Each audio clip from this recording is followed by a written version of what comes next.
Paul VI, Message of the Holy Father for the World Social Communications Day.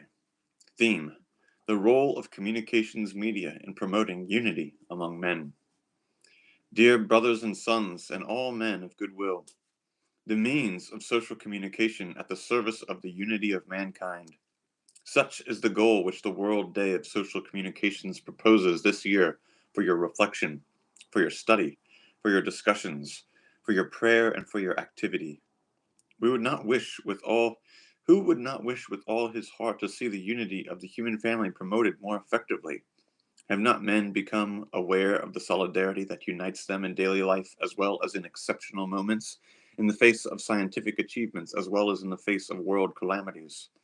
In every way, men seem determined to widen continuously the spheres where fruitful and peaceful collaboration is established at the various levels of economic, social, cultural, and political life, without, for all that, losing the richness of so many multiform characteristics. Would it be utopian to imagine a universal human family in which all men would be fraternal citizens? In any case, the conviction of Christians is well assured. God has willed that all men should constitute one family and treat one another in a spirit of brotherhood.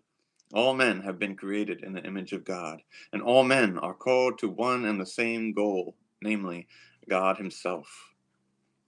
Solidarity in the vocation of the first Adam, as well as in his sin, is henceforth lived and intensified in Christ. By his cross, he has broken down the wall that divides the people, reconciling them to God. And by his resurrection, he has diffused his spirit of charity into the hearts of men, these scattered children of God whom he has called to form in him one people, one single body. While the church, too, experiences tensions and even divisions within her bosom, she will not rest until she realizes this unity in a visible way among her children of every language and nation, in all social and professional environments. This being so, the Church is conscious of being a prophetic sign of unity and peace for the entire world. Given the fact that the means of social communication have taken of such importance that they are used almost universally in modern culture, the question now arises: will the means of social communication become the privileged means of promoting this unity and brotherhood? That is to say, this mutual respect, this open dialogue, and this trustful collaboration in a world where problems are becoming planetary. We would gravely delude ourselves were we to underestimate the power of the tragic tensions that exist in the social environments, between societies and persons, between industrialized nations and nations of the third world, between adherents of ideological or political systems that are antagonistic. Conflicts which often provoke increasing repercussions all over the world continue to create dangerous rifts and translate themselves, alas, into acts of violence and warlike situations. In the face of these manifestations of tensions and discords among men and nations, we certainly cannot expect the press, the radio, the television, and the cinema to minimize them or pass over them in silence. Is not their role quite the contrary? That is, to bring out all the aspects of a reality, even the most tragic ones, to approach them in an ever more profound and objective way of a reality where misery unfortunately exists, and the sin of selfishness spreads.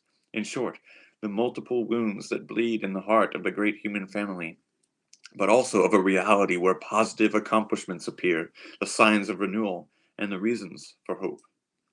Who would say that one is not tempted to use these powerful audiovisual means with their profound impact in order to aggravate tensions, discords, and division, pushing them to their extreme consequences, going so far as to discourage many men of goodwill in their imperfect but generous attempts to promote unity and brotherhood? We must denounce this risk with force and confront it with courage. On the other hand, must we not admit that the immense possibilities of the marvelous means of social communication, still insufficiently explored, help readers, listeners, and viewers become aware of the real problems of others? Help men know each other better and appreciate each other more in their legitimate differences, overcome obstacles of all kinds in a spirit of understanding and love. Better still, experiencing true solidarity in spite of so many obstacles, a solidarity that unites us one with the other and one for the other in seeking the common good of the great community of men. The very future of man is at stake. Man, to whom all things on earth should be related as their center and crown. Artisans and beneficiaries of the means of social communication, unite your efforts that this may be so everywhere throughout the world and at all levels of participation and responsibility.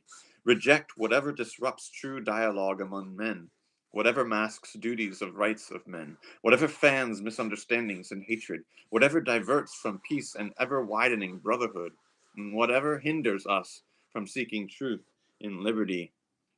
Finally, it is not the following question posed to each one of us. What are you seeking? What do you want? Do you wish to be a brother to your brother? Yes or no? For if communication is not by itself already a communion, then it can be its privileged road. As for you, Christian, brothers and sons, we ask you especially to reflect and to pray. We also ask you to use all the means your competence and zeal suggest with boldness, discretion, and courage, so that from so many threads interwoven and frequently enmeshed, you may draw out the fabric and weave a world of brothers and sons of God, overcoming all the destructive forces of contestation and confused talk. It is the city of men which must be built up, a city of which the sole durable cement is fraternal love between races and peoples, as well as between classes and generations. To all those who work through means of social communication to realize this aspiration of men according to the plan of God, we impart wholeheartedly our particular apostolic blessing. From the Vatican, 25th of March, 1971.